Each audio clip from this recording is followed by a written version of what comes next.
Good afternoon and welcome to our lesson today where I would want us to talk about managing organizational conflicts. Okay, so you need to understand what organizational conflict is.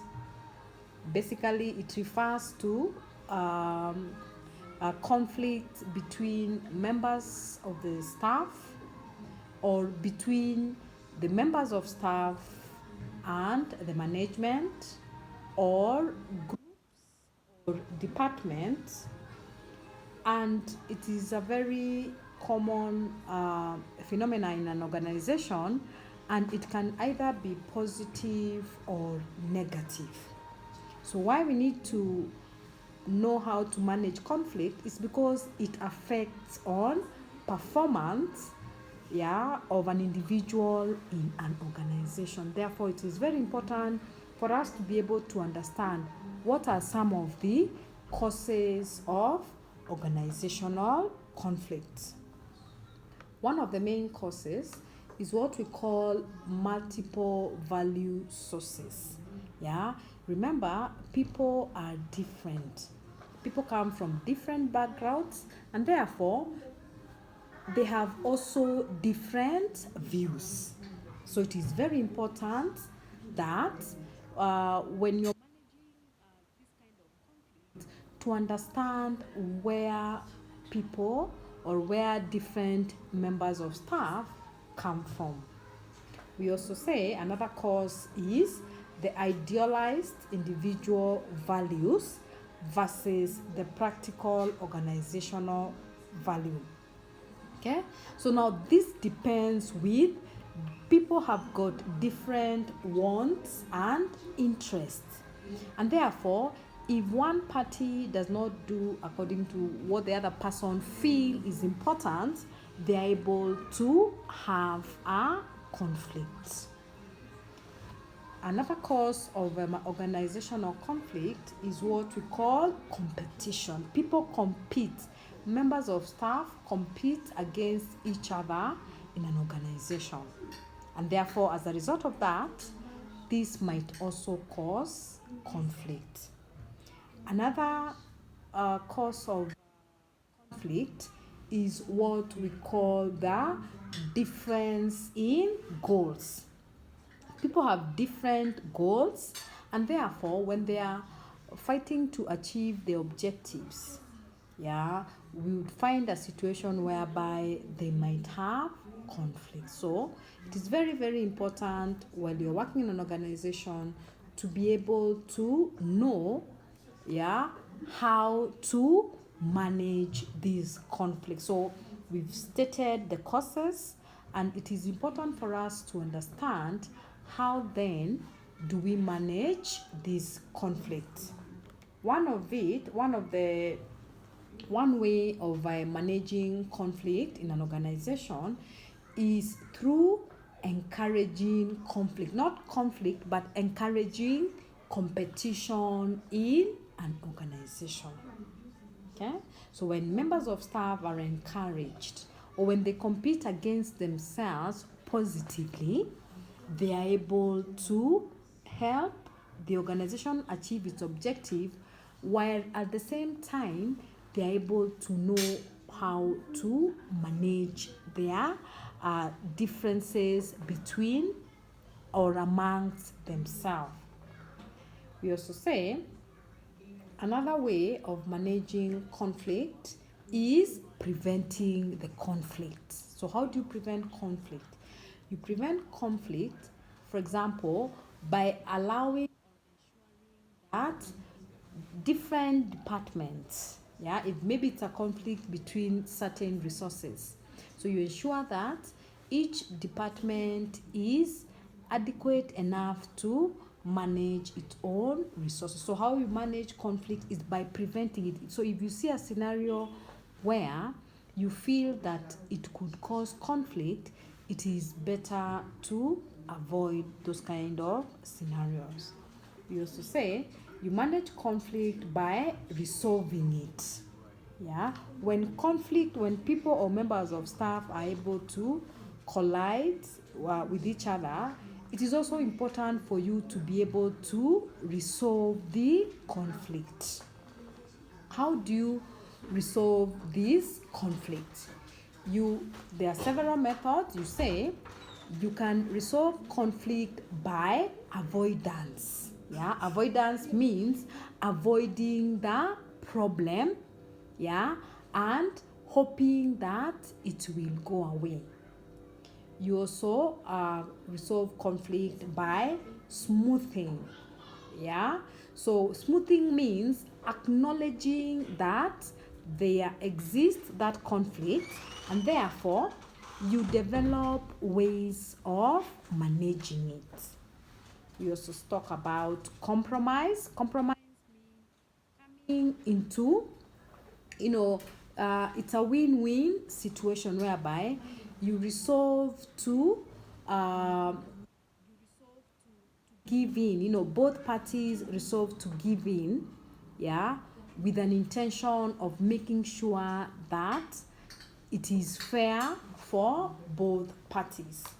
Another way we are able to resolve conflict is by confrontation. Okay, so confrontation means addressing the issue at hand. Yeah, so this is very, very important.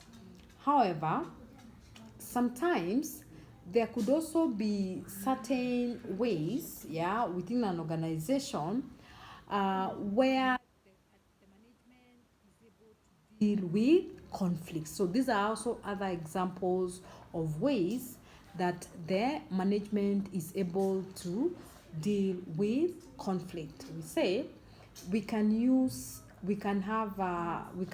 apply the method of use of a blend. Yeah, we can also have another method called a fusion. So this is now where you allow different people or different members of staff to pursue their goals. And as a result of pursuing their goals, they are able to seek fulfillment and self-actualization. We also talk about socializing. Socializing in the sense that you tend to give the members of staff an opportunity to devote their efforts, yeah, towards the organizational goals. We also talked about integration. Now, integration means coming up with an agreeable mix. Yeah, you come up with different ways. You give individuals an opportunity to come up with their own goals and a way of achieving. So therefore, it is very important for an organization to be able to understand, yeah, the causes of conflict, come up with ways of managing these conflicts. Okay? Now, remember, we have different types of conflict. We have what you call the intergroup conflicts. Yeah? So when you talk about means several people or several groups. Yeah, so it is very important to be able to understand how do you manage intergroup. Now, intergroup could be interdepartment because it is this department and another department. Okay, so intergroup conflict revolves around coming up with ways where you are able to resolve this conflict that would exist as a result of different groups working together. So what are some of the stages, yeah, of intergroup conflicts? Okay, we have what we call an antecedent, yeah, antecedent condition. Yeah, so when we talk about antecedent condition, we are referring to those conditions that have the potential for development of conflict. So these are scenarios where you think if they are not addressed, you would have conflict between different groups. Okay, then we also have a perceived conflict, which we say is a situation where one become aware of an existing conflict. We also have the felt conflict, where we say it is conflict that affects feelings. Yeah, therefore it creates tension. It creates tension between different groups in an organization. And then we have what we call the manifest conflict. Manifest conflict refers to the consequences of conflict. Okay, so manifest refers to a situation whereby where perceived or felt conflict is expressed in some action by one or some of the involved groups. Yeah, so it is very important for you to be able to understand the different types and how to manage this conflict. Okay, yeah, so we have another source, or another type of so we need to look at why or sources of conflict, or what we call causes of intergroup conflicts. So we say one of the reasons why we have this intergroup conflict is aggressive nature of man. So depending with an individual, there are also individuals who can be very, very aggressive, yeah, and therefore, as a result of that, yeah, this would result in conflict. We also talk about competition for limited resources in an organization where we have where so many employees or so many groups are fighting for the same resources. We also talk about the clash of value and interest, and then of course we talk about the drive for power. Yeah, so whereby we say this could arise due to certain groups engaging as they try to acquire power. Fighting for power in an organization.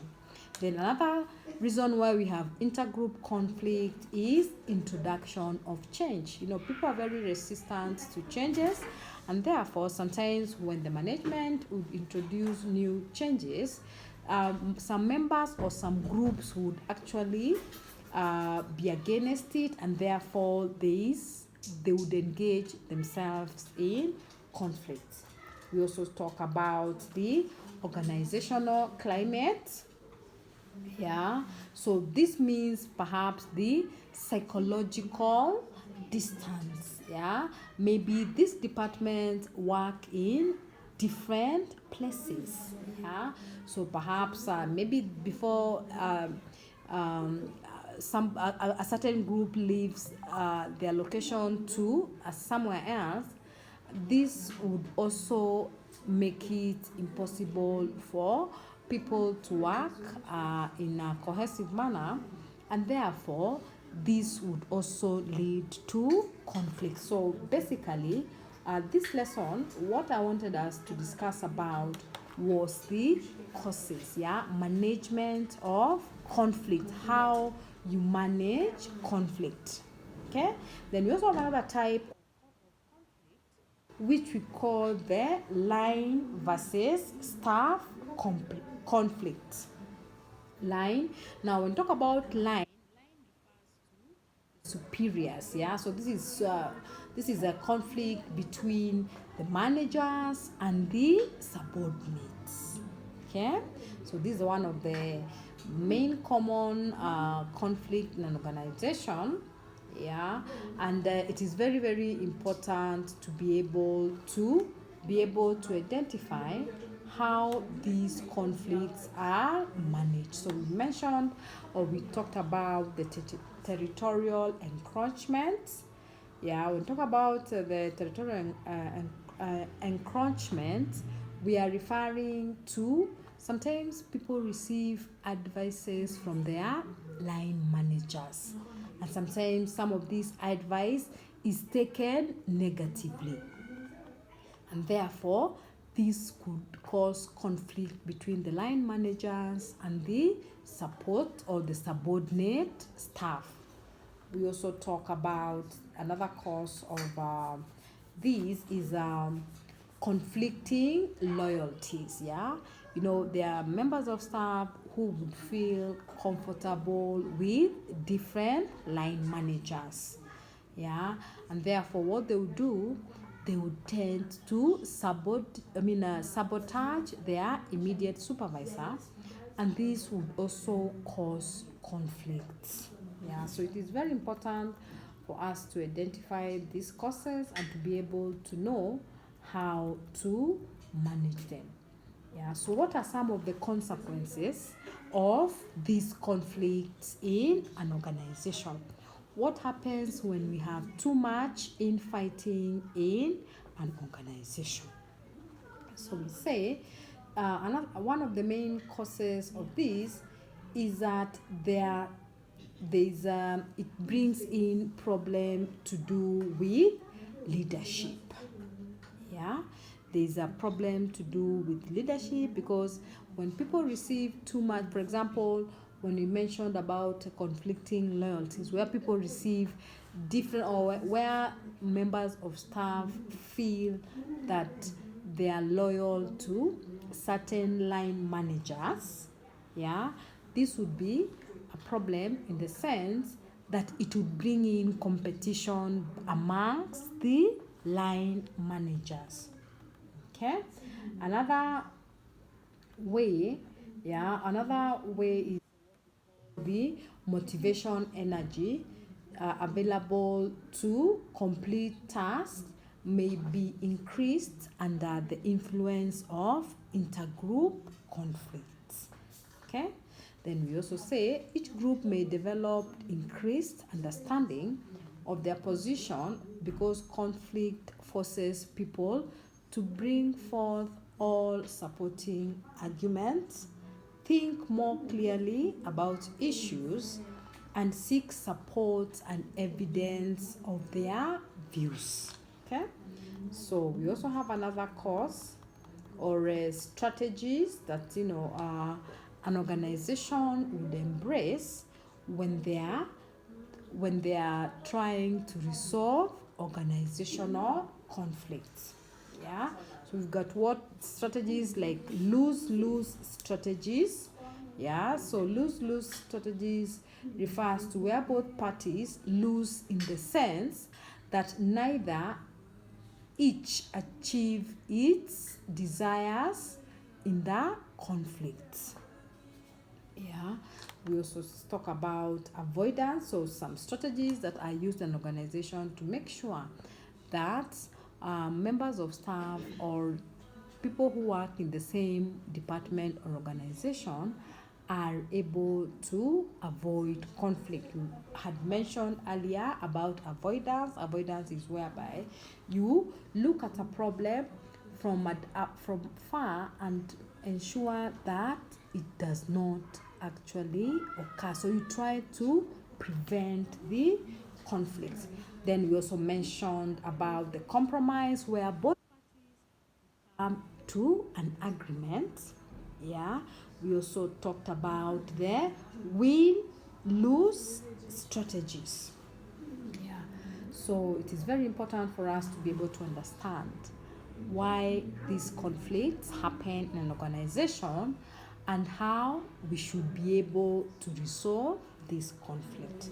So I hope from that clip you should be able to understand what management conflict is, what are some of the causes, get to know what intergroup conflict is, get to know about the line and staff conflict, and come up with ways and strategies to be able to manage these conflicts. As I've said before, In case you have issues that you don't understand or issues that you want to seek clarification, kindly let me know, and we'll be able to resolve them as we progress on.